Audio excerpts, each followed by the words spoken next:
after some playtesting, here's what I found out. Well, actually, before that, I found that I forgot to tell you guys how to hook up the power of the railgun. So the power out of the supercapacitor goes to the power in of this your guns. So what I learned from my playtesting, I actually forgot to hook up the oxygen. So let's hook that up. If you do vent over here, you have this vent, and then you can plop it in whatever rooms that you have, kind of like that. And then if you hold space and then click on your oxygen generator, it will connect it to your oxygen generator. Typically one vent per room. That's up to you to decide. I didn't add one here. Also, another advantage with having this duct system is if all of your crew is up here, they won't suffocate from the lack of oxygen. So even though there's this vent, even though the vent is here, it's not going to produce enough oxygen for your whole crew. But because this duct is here, oxygen from down here will flow up to up here. So I realized the oxygen is not connected. I gave myself a couple to-dos. Let's load up the next part of this.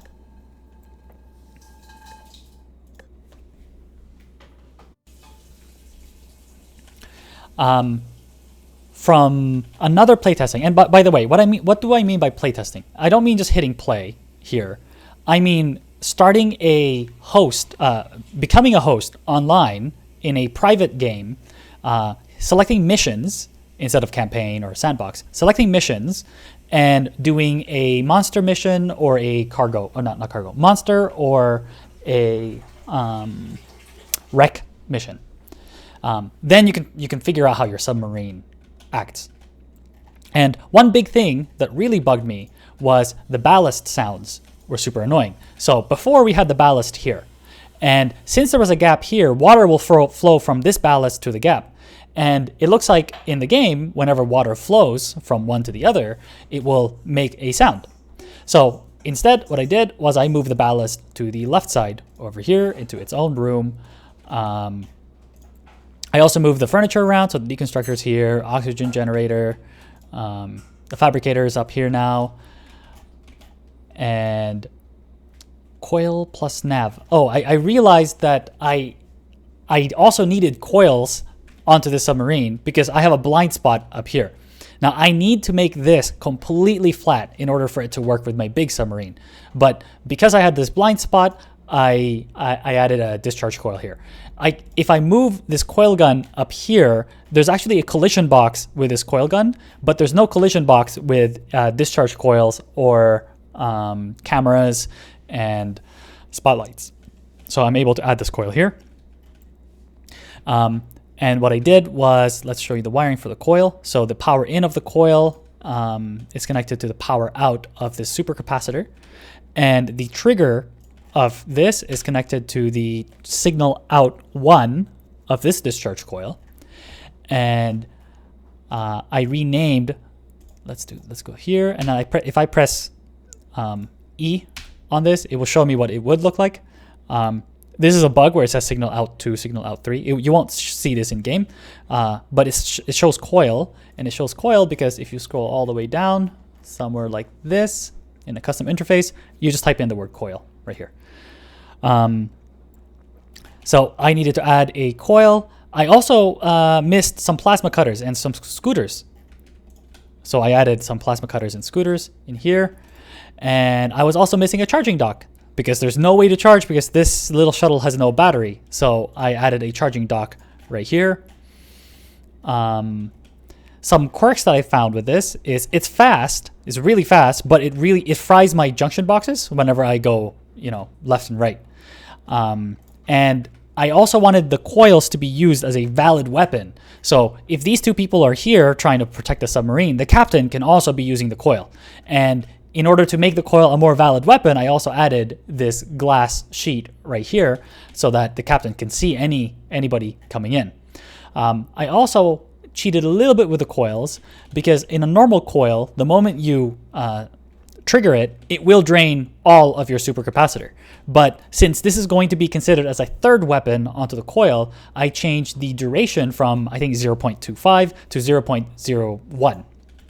And what I did was I would hit play, and then I would just hit coil a whole bunch of times right here. I think I just hit it 3 times, and I would run over to this supercapacitor, which I set the charge of 20. So usually it's 0. So as you can see on the screen, this is green, or this is nothing.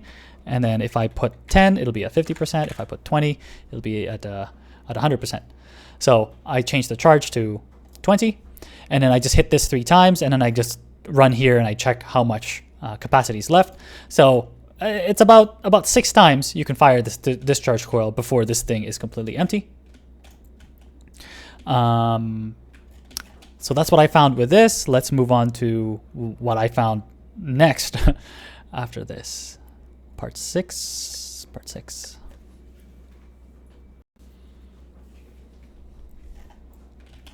Okay. I realized that I needed some improved waypoints. So I think the original one, the waypoints didn't go all the way to the left side. So I added a waypoint here, and I also added a waypoint here. There's also a whole bunch of messed up things that happen around stairs. So I kind of went nuts and added extra waypoints. This way, if a bot was just trying to cross through from this room to this room, they can go from this waypoint to this one, to this one, to this one, without having to go through the stairs. Same thing is true for this one. And I think I modified this a little bit. Now, I can't tell you exactly what to modify. Well, I could in a much longer video, but my suggestion would be to just try to get an AI to follow you and see if they do the correct thing. If they don't, then start moving some of the waypoints around. My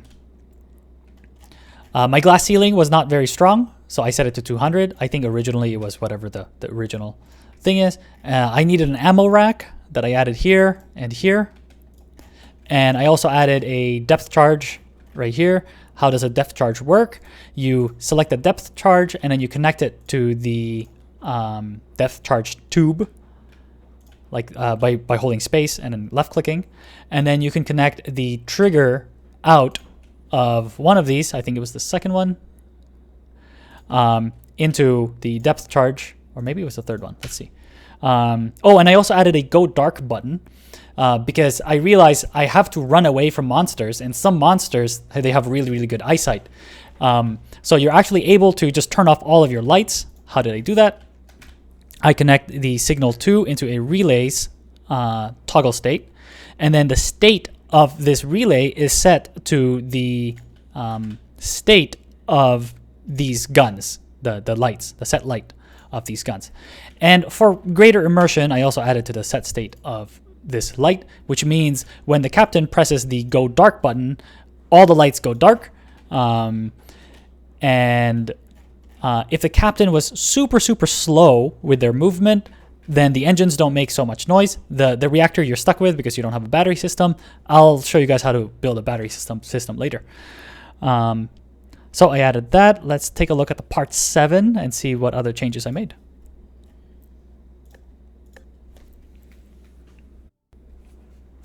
Okay, in part 7, I named the hulls. So how do you name a hull? You select your hull, and in this case, I connected this hull with this one. Oh, it's going to be so hard for you guys to see. I just realized that. Let's remove spawn points and waypoints and links like that. Okay, so I connected this hull to this big one right here, and I gave them a name. So in this case, you can just type whatever you want, or you can click here and then scroll through these.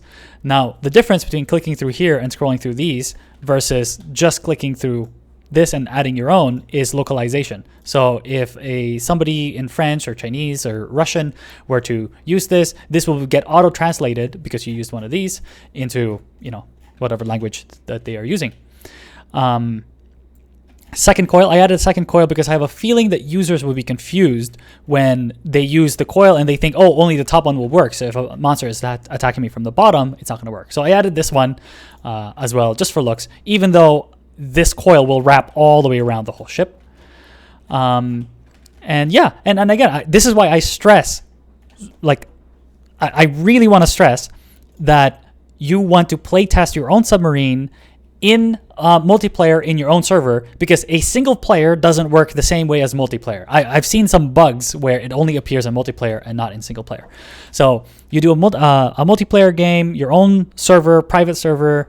You do a mission to do a wreck or a monster. Now, the reason why you do wreck or monster is because in a monster, yeah, you can test out your guns, but in a wreck, you're going to realize, oh, I'm missing my plasma cutter, or I'm missing an underwater scooter. Oh, and then wiring. So last bit here is with this wiring. As you can see, it's a little bit neater. It's not the neatest because I didn't have enough time to actually make it neat.